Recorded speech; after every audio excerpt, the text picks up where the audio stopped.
বন্ধুরা, আশা করি তোমরা সবাই ভালো আছো। তো আমার চ্যানেলে তোমাদের সবাইকে স্বাগতম। তো আজ এই মুহূর্তে তোমাদের সামনে যেটা শেয়ার করছি সেটা হচ্ছে তোমরা যারা এবছর অর্থাৎ 2025 সালে উচ্চ মাধ্যমিক ফাইনাল পরীক্ষা দেবে তাদের জন্য দর্শনের সম্পূর্ণ সাজেশন। এবার একটা কথা তোমাদের প্রথমেই বলে রাখতে হবে, আমাদের ফিলোসফিতে ক্লাস 12-এর যে মূল পার্ট রয়েছে এই পার্টটাকে কিন্তু আমরা মূলত দুটো ভাগে ভাগ করতে পারি। কিভাবে না, তোমাদের পরীক্ষাতে যে প্রশ্ন আসবে স্বাভাবিকভাবে 40 মার্কের ব্রড টাইপের প্রশ্ন আসে। তোমরা বিষয়টাকে বুঝে নাও একটু। এই 40 মার্কের ব্রড টাইপের প্রশ্ন আমাদের উত্তর করার জন্য আমাদের 5টা প্রশ্নের উত্তর করতে হয়। 5টা প্রশ্নের উত্তর করতে হচ্ছে একটা পার্টে একটা প্রশ্ন, তার অথবাতে আর একটা প্রশ্ন। অর্থাৎ আমাদের বিষয়টা কি আরেকবার একটু বলে নিই। 5টা প্রশ্ন পরীক্ষাতে আসবে, 1 2 3 4 5। এই 5টা প্রশ্নের মধ্যে প্রথম প্রশ্ন, দ্বিতীয় প্রশ্ন, তৃতীয় প্রশ্ন, চতুর্থ প্রশ্ন এবং পঞ্চম প্রশ্ন, প্রত্যেক প্রশ্নে দুটো করে প্রশ্ন থাকবে। এখানেও দুটো প্রশ্ন, এখানেও দুটো প্রশ্ন, এখানেও দুটো প্রশ্ন, এখানেও দুটো, এখানেও দুটো। তাহলে প্রত্যেকটা দুটো প্রশ্নের মধ্যে যে কোনো একটা করে প্রশ্নের উত্তর দিতে হবে। পরিষ্কার বিষয়টা? এবার আসি পরবর্তী কথায়। প্রথম পার্টটাতে আমাদের যে প্রশ্ন রয়েছে সেখানে কি রয়েছে, স্বাভাবিকভাবে বচন থেকে আমাদের প্রশ্ন আসে। এই বচন থেকে যে প্রশ্ন আসবে, একটা প্রশ্ন হচ্ছে থিওরিটিক্যাল, অর্থাৎ যেমন ধরো বচন কাকে বলে, নিরপেক্ষ বচনের শ্রেণীবিভাগ করো, এই টাইপসের প্রশ্ন, ব্যাখ্যামূলক। আর একটা পার্টে কি কি থাকবে, একটা বাক্য দেওয়া থাকবে, তাকে বচনে রূপান্তর করতে হবে এবং তারপর তার গুণ ও পরিমাণ নির্ণয় করতে হবে। তার মানে কি, এই প্রশ্নটার একটা হচ্ছে নর্মাল লেখা অংশ এবং আর একটা হচ্ছে লজিক পার্ট। এই লজিক পার্টের কিন্তু সাজেশন দেওয়া সম্ভব না, এটা সম্পূর্ণভাবে প্র্যাকটিস করতে হবে। যেমন ঠিক একইভাবে আমরা যদি দ্বিতীয় প্রশ্নে আসি, দ্বিতীয় প্রশ্নেও ঠিক তাই, একটা নর্মাল পার্টের প্রশ্ন, একটা লজিক পার্টের প্রশ্ন। তৃতীয় প্রশ্নেও তাই, একটা নর্মাল, একটা লজিক। চতুর্থ প্রশ্নেও তাই, নর্মাল লজিক। পঞ্চমেও তাই, নর্মাল লজিক। এবার তাহলে প্রত্যেকটা প্রশ্নে দেখবো আমরা একটা জিনিস কমন, একটা নর্মাল কোশ্চেন, একটা লজিক কোশ্চেন। লজিক কোশ্চেনটা কিন্তু কিছু কিছু ক্ষেত্রে অবশ্যই পজিটিভ। যেমন বচন থেকে যদি আমি লজিক করি তাহলে অবশ্যই সেখানে ফুল মার্কস পাওয়া যাবে। তবে অনেকের প্রশ্ন যে স্যার থিওরি যে প্রশ্নগুলো আসে বা থিওরিটিক্যাল বা লেখা প্রশ্ন যেগুলো আসে সেগুলো লিখলে কি ফুল মার্কস পাওয়া যায় না? অবশ্যই ফুল মার্কস পাওয়া যায়, সেখানেও নম্বর কাটার কোনো জায়গা নেই। যেমন সেকেন্ড কোশ্চেনে যদি আমি আলোচনা করি, সেকেন্ড কোশ্চেনে কি রয়েছে আমাদের অমাধ্যম অনুমান। তাহলে এই অমাধ্যম অনুমানে আবর্তনের বিবর্তন বা বিবর্তের আবর্তন বা আবর্তন বা বিবর্তন এরকম আমাদের প্রশ্ন আসবে লজিক পার্টে। আর থিওরি পার্টে ঠিক অমাধ্যম অনুমান থেকে প্রশ্ন আসবে। আমি যেটা ভালো বুঝি সেটা আমি করব। আর লজিক পার্টটা তোমাকে প্র্যাকটিস করতেই হবে ভালো করে। তার কারণ শর্ট টাইপের প্রশ্ন আমাদের এমসিকিউ এসএকিউ করার জন্য কিন্তু লজিক পার্টের একটা বিশাল গুরুত্ব রয়েছে। কারণ এমসিকিউ এসএকিউ এর ক্ষেত্রে আমরা দেখি যে লজিক পার্ট থেকে আমাদের প্রচুর প্রশ্ন আসছে, যে কারণে লজিক পার্টগুলো কিন্তু ভালো করে শিখতেই হবে। তবে হ্যাঁ, একটা কথা তোমরা অবশ্যই মনে রেখো, যে কথাটা সবচেয়ে দামি কথা, ধরো এখানে 4টে বচন করতে হচ্ছে বা 4টের গুণ পরিমাণ নির্ণয় করতে হচ্ছে। এই 4টের ক্ষেত্রে, লজিকের ক্ষেত্রে একটু অংশ যদি ভুল হয়ে যায় তাহলে কিন্তু তুমি শূন্য পেয়ে যাবে। বোঝা গেল কি বললাম? কিন্তু যেটা তুমি ব্রড টাইপের কোশ্চেন লিখছো সেখানে যদি একটু অংশের একটু ভুল হয়ে যায় তাহলে কিন্তু শূন্য পাবে না, হয়তো 1 বা হাফ কম পেলে, কিন্তু শূন্য পাওয়ার কিন্তু জায়গা নেই। সেটা বুঝে শুনে তারপর উত্তর করবে। আমি তোমাদের জন্য প্রত্যেকটা পার্ট এবছর কি কি আসতে চলেছে তার ডিটেলস তোমাদের সামনে তুলে ধরছি। ভিডিওটা ভালো করে দেখো, ভালো করে বুঝে দেখো এবং ঠিক যে কটা প্রশ্ন বলছি বা যেগুলো প্র্যাকটিস করতে বলছি সেগুলো খুব ভালো করে প্র্যাকটিস করো। পরীক্ষায় গ্যারান্টি সহকারে বলছি 100% প্রশ্ন, এই যে প্রশ্নগুলো আজ তোমাদের দিচ্ছি এর মধ্যে থেকেই কমন তোমরা পাবে।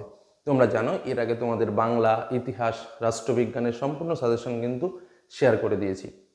ঠিক একইভাবে আজ আমরাও এই দর্শন থেকে একদম কি কি প্রশ্নগুলো তোমাদের রেডি রাখতে হবে, যে প্রশ্নগুলোর মধ্য থেকেই ফাইনাল পরীক্ষাতে প্রশ্ন আসবে সেই প্রশ্ন শেয়ার করছি। তার আগে বলি, যারা এখনও চ্যানেলকে সাবস্ক্রাইব করেনি অবশ্যই সাবস্ক্রাইব করে রেখো এবং বেল আইকন অবশ্যই ক্লিক করে রেখো, কারণ এরকম আরও গুরুত্বপূর্ণ ভিডিও কিন্তু তোমরা পেতে চলেছো। চলো এবার দেখে নিই কী কী ইম্পর্টেন্ট প্রশ্ন আমাদের রেডি করতে হবে ফাইনাল পরীক্ষার জন্য। ওকে, চলো দেখে নেওয়া যাক মূল প্রশ্নগুলো। দেখো বন্ধুরা, শুরু করি তাহলে আজকের মূল সাজেশন পর্ব। প্রথমেই আমরা যেটা বলছি, তোমরা যারা 2025 সালের পরীক্ষা দেবে তাদের জন্য কিন্তু এই সাজেশন। প্রথমে আমাদের 1 দাগে এমসিকিউ কোশ্চেন, 2 দাগে এসএকিউ কোশ্চেন থাকে, 3 দাগ থেকে আমাদের ব্রড টাইপের কোশ্চেন শুরু হয়। এবার আসি 3-এর প্রথম প্রশ্ন, অর্থাৎ 3-এর এ দাগে আমাদের কি কি প্রশ্ন আসতে চলেছে বা কি কি প্রশ্নের ভেতরে আমাদের প্রশ্ন আসবে। আমি তোমাদের জন্য এই 3-এর এ দাগে কয়েকটা প্রশ্ন তুলে ধরেছি, 1 2 3 4 করে এরকমভাবে কয়েকটা প্রশ্ন তুলে ধরেছি এবং এটা নিশ্চিতভাবে জেনে রাখো যে এই কটা প্রশ্ন তোমাকে রেডি করতেই হবে, কারণ এর মধ্যে থেকেই পরীক্ষাতে প্রথম প্রশ্নটা আসবে। কি কি প্রশ্ন? নিরপেক্ষ বচন বলতে কি বোঝো? একটি উদাহরণ দিয়ে বচনের বিভিন্ন অংশ চিহ্নিত করো। দৃষ্টান্ত সহকারে নিরপেক্ষ বচনের শ্রেণীবিভাগ করো। পদের ব্যাপ্যতা কাকে বলে বা ব্যাপ্যতা বলতে কি বোঝো? পদের ব্যাপকতা সংক্রান্ত সাধারণ নিয়মগুলি উল্লেখ করো। নিরপেক্ষ বচনের গুণ ও পরিমাণ বলতে কি বোঝো? গুণ ও পরিমাণ অনুসারে বচনের শ্রেণীবিভাগ করো। উদাহরণসহ নিরপেক্ষ ও সাপেক্ষ বচনের পার্থক্য লেখো। এই যে কয়েকটা প্রশ্ন আমি বললাম, কথাটা পরিষ্কারভাবে বুঝে নেবে। এই নিরপেক্ষ বচনের সংজ্ঞা, উদাহরণ দিয়ে বিভিন্ন অংশ চিহ্নিতকরণ, নিরপেক্ষ বচনের শ্রেণীবিভাগ, পদের ব্যাপ্যতা, পদের ব্যাপকতার নিয়ম, নিরপেক্ষ বচনের গুণ ও পরিমাণ বলতে কি বোঝো? গুণ পরিমাণ অনুসারে বচনের শ্রেণীবিভাগ করো। আর উদাহরণসহ নিরপেক্ষ সাপেক্ষ বচনের মধ্যে পার্থক্য লেখো। এই যে কটা প্রশ্ন তোমাদের বললাম, এই প্রশ্নের ভেতরে যে কোনো একটা, দুটো বা তিনটে অংশ নিয়ে তোমাদের প্রথম প্রশ্নটা হবে। পরিষ্কার? যেমন ধরো তোমাকে প্রশ্ন দিল পদের ব্যাপ্যতা বলতে কি বোঝো? পদের ব্যাপকতা সংক্রান্ত সাধারণ নিয়মগুলো উল্লেখ করো। এর সঙ্গে আর একটা লেজুর ধরো দিয়ে দিল, উদাহরণসহ নিরপেক্ষ সাপেক্ষ বচনের পার্থক্য লেখো। 2+3+3 এরকমভাবে ভাগ করে দিল। কি বললাম বোঝা গেল? নেক্সট, এই প্রশ্নের অর্থাৎ এ দাগের যে প্রশ্নটা রয়েছে, এই প্রশ্নের অথবাতে থাকবে লজিক, তোমাদের যেটা আমি প্রথমেই বললাম। সরি, এই লজিকের ক্ষেত্রে তোমাদের যেটা হবে যে এটা এবছর যেটা আসতে চলেছে সেটা হচ্ছে তোমাদের বাক্য দিয়ে দেবে, তার বচন করে তাকে কী করতে হবে? গুণ ও পরিমাণ উল্লেখ করতে হবে। 4টে করতে হবে। যেমন আমি এখানে এক্সাম্পল তুলে দিয়েছি, কিন্তু মনে রাখবে যে এক্সাম্পল তুলে ধরা আর পরীক্ষাতে কমন পাওয়া কিন্তু আলাদা। এটা জাস্ট এক্সাম্পল, ঠিক আছে? কারণ এরকম টাইপসের প্রশ্ন আসতে পারে, যেমন প্রত্যেক লোকেরই ভুল হতে পারে, চিরস্থায়ী বলে কিছু হয় না, একটি ছাড়া সব ধাতু দামি, কিছু ধারণা সহজাত নয়, এই হলো মূল বিষয়। তো তোমরা এই গুণ ও পরিমাণ নির্ণয় করাটা ভালো করে প্র্যাকটিস করবে। এটা একদমই সহজ, শুধুমাত্র বচন করো আর গুণ পরিমাণ বের করো, এই হলো কথা। এবার আসি আমাদের 24 সালে এই এ দাগ থেকে কি প্রশ্ন এসেছিল দেখে নিই একটু। 24 সালে এসেছিল বচন কাকে বলে, উদাহরণ সহযোগে বচন ও বাক্যের মধ্যে পার্থক্য লেখো, একটি নিরপেক্ষ বচনের সংযোগের কাজ কি। অথবা যেটা লজিক এসেছিল সেটা হচ্ছে ব্যাপ্যতা নির্ণয় এসেছিল। অর্থাৎ এবছর কিন্তু তোমাদের পরিষ্কার গুণ ও পরিমাণ উল্লেখ করা যেটা লজিক সেটা আসছে, আর নর্মাল যে প্রশ্ন তার ভেতর থেকে এই যে প্রশ্নগুলো বললাম এর ভেতরেই তোমরা পরীক্ষাতে কমন পাচ্ছ। এবার আমরা চলে যাব বি দাগের প্রশ্ন। বি দাগের প্রথম সেটের যে প্রশ্নটা খুব ভালো করে দেখে নাও। আবর্তন কাকে বলে, আবর্তনের নিয়মগুলি লেখো, প্রত্যেক বচনের উপর ভিত্তি করে আবর্তনের উদাহরণ দাও। সরল আবর্তন ও সীমিত আবর্তনের মধ্যে পার্থক্য কি? নিষেধমূলক আবর্তন বলতে কি বোঝো? এই আবর্তন কি বৈধ? এ বচনের সরল আবর্তন কি সম্ভব? ও বচনের আবর্তন সম্ভব নয় কেন? এর সঙ্গে বিবর্তন কাকে বলে, বিবর্তনকে অমাধ্যম অনুমান বলা হয় কেন? দৃষ্টান্ত সহ বিবর্তনের নিয়মগুলো ব্যাখ্যা করো।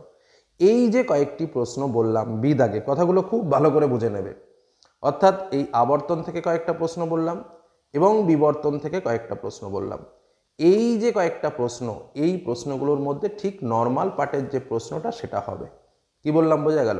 আর লজিকের ক্ষেত্রে স্বাভাবিকভাবে তোমাদের বিবর্তের আবর্তন বা বিবর্তন এই তিনটে বিষয় আসতে পারে, যে কারণে বিবর্তের আবর্তন এবং আবর্তন আর বিবর্তন এটা তো স্বাভাবিক ব্যাপার, এই পার্টটা কিন্তু লজিকে শিখতে হবে। আর এই লজিকের বিপরীতে নর্মাল প্রশ্ন হিসেবে এই যে প্রশ্নগুলো বললাম এই প্রশ্নগুলোর মধ্যেই কিন্তু তোমাদের পরীক্ষাতে প্রশ্ন আসতে চলেছে। আশা করি বিষয়টা বুঝতে পারলে। এবার দেখে নিই বি দাগে অর্থাৎ অমাধ্যম অনুমান থেকে 2024 সালে কি প্রশ্ন এসেছিল। 2024 সালে এসেছিল আবর্তের বিবর্তন এসেছিল লজিকে, মানে আবর্তের বিবর্তন করো লজিকে এসেছিল, যেটা আমি তোমাদের এবার প্র্যাকটিসের জন্য বিবর্তের আবর্তন করতে দিয়েছি। আর নর্মাল আবর্তন বিবর্তন এই তিনটে পার্ট করতে হবে, ভালো করে প্র্যাকটিস করতে হবে। নেক্সট যে প্রশ্নটা এসেছিল সেটা হচ্ছে অমাধ্যম অনুমান কাকে বলে, দৃষ্টান্ত সহ মাধ্যম ও অমাধ্যম অনুমানের পার্থক্য দেখাও। অমাধ্যম অনুমানকে কি প্রকৃত অনুমান বলা যায়? এইটুকু কিন্তু 2024 সালে এসেছিল। অর্থাৎ আমাদের 2025 সালের জন্য এই যে প্রশ্নগুলো বললাম বি দাগে, এই আবর্তন থেকে শুরু করে এই প্রশ্নটা একদম পুরোপুরি রেডি করতে হবে এবং প্র্যাকটিসের জন্য বিবর্তের আবর্তন বা আবর্তন ও বিবর্তন এটা কিন্তু প্র্যাকটিস করতে হবে। ওকে, নেক্সট আমরা চলে যাব সি দাগের প্রশ্ন, আমাদের বৈধতা বিচার।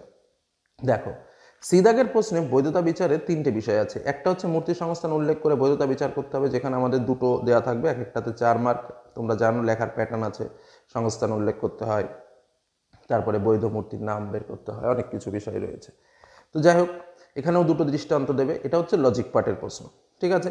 তো এরকমভাবে তোমরা প্র্যাকটিস করবে। আর নেক্সট নর্মাল যে পার্ট, অর্থাৎ আরও একটা পার্ট, এর বিপরীতে যে প্রশ্নটা থাকে, সেখানে দুটো বিষয় থাকে। একটা হচ্ছে প্রমাণ আর একটা হচ্ছে টিকা, ঠিক আছে। 2024 সালে 2024 সালে কি এসেছিল? 2024 সালে এসেছিল স্বাভাবিকভাবে বৈধতা বিচার। এই বৈধতা বিচার তো কমন। আর একটা হচ্ছে প্রমাণ এসেছিল, অর্থাৎ এবছর কিন্তু তোমাদের প্রমাণ আসার কোনো সম্ভাবনা নেই। টিকাগুলো ভালো করে পড়লেই কিন্তু হবে। তো কি কি টিকা তোমরা প্র্যাকটিস করবে? প্রথম টিকা নিরপেক্ষ ন্যায়ের সংস্থান, অবৈধ সাধ্য দোষ, চতুষ্পদ ঘটিত দোষ, নঙার্থক আশ্রয় বাক্যজনিত দোষ, নিরপেক্ষ ন্যায়ের পক্ষ সাধ্যপদ, পক্ষপদ ও হেতুপদের কাজ।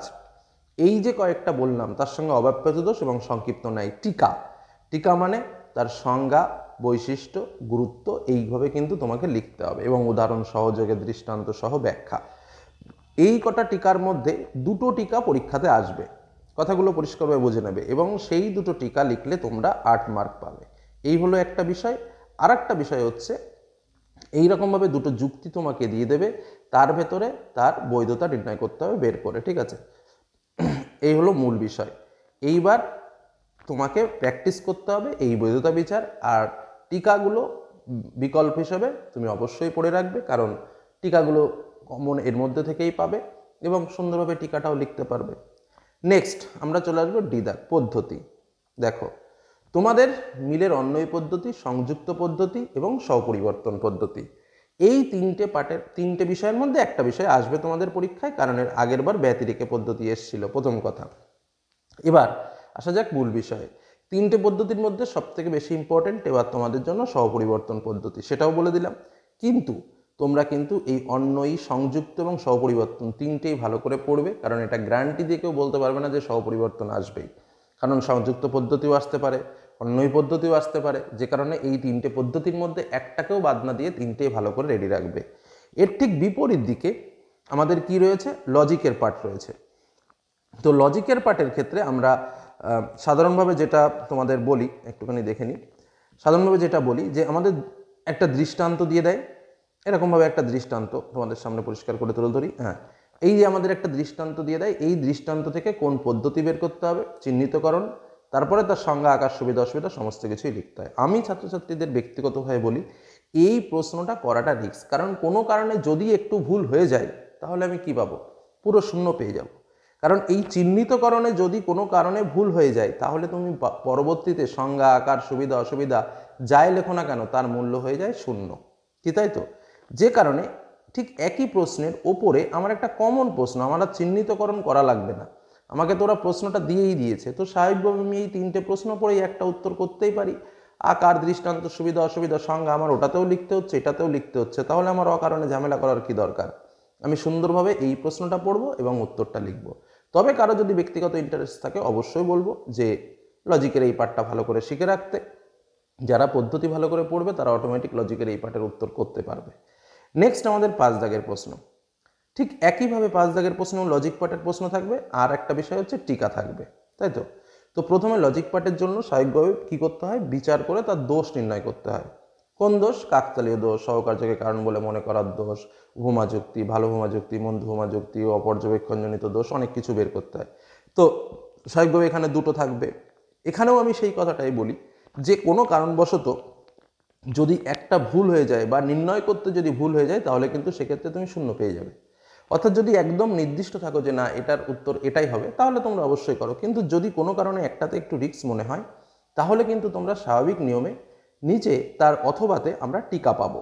এই যে 5টা টিকা এখানে দিয়েছি, সহকার্যকে কারণ হিসেবে মনে করার জনিত দোষ, অবৈধ সামান্যীকরণ দোষ, বহু কারণবাদ, উপমা যুক্তি, এবার ওটাকে ঘুরিয়ে দিতে পারে মন্দ উপমা যুক্তি বা ভালো উপমা যুক্তি, ভালো উপমা যুক্তি দেয় না সাধারণত, মন্দ উপমা যুক্তি দেয়, আর তার সঙ্গে অপর্যবেক্ষণ দোষ। এই 5টা টিকা ভালো করে রেডি রাখো, কারণ এই 5টা টিকার মধ্যেই দুটো টিকা তোমরা পরীক্ষাতে কমন পাবে। বোঝা গেল কি বললাম? তাহলে দেখবে আর কোনো টেনশন নেই, রিল্যাক্সে তুমি উত্তরটাও লিখতে পারছো এবং ফুল মার্কসও পাবে, এক্ষেত্রেও ফুল মার্কস পাবে। এবার 2024 সালে কি এসেছিল? 2024 সালে এসেছিল কাকতালীয় দোষ এবং একটি আবশ্যিক শর্তকে কারণ হিসেবে গণ্য করা জনিত দোষ টিকা এসেছিল। তো এই দুটো টিকা এবার আর আসবে না। এবার যে কটা টিকা বললাম এই কটা টিকা ভালো করে প্র্যাকটিস করো।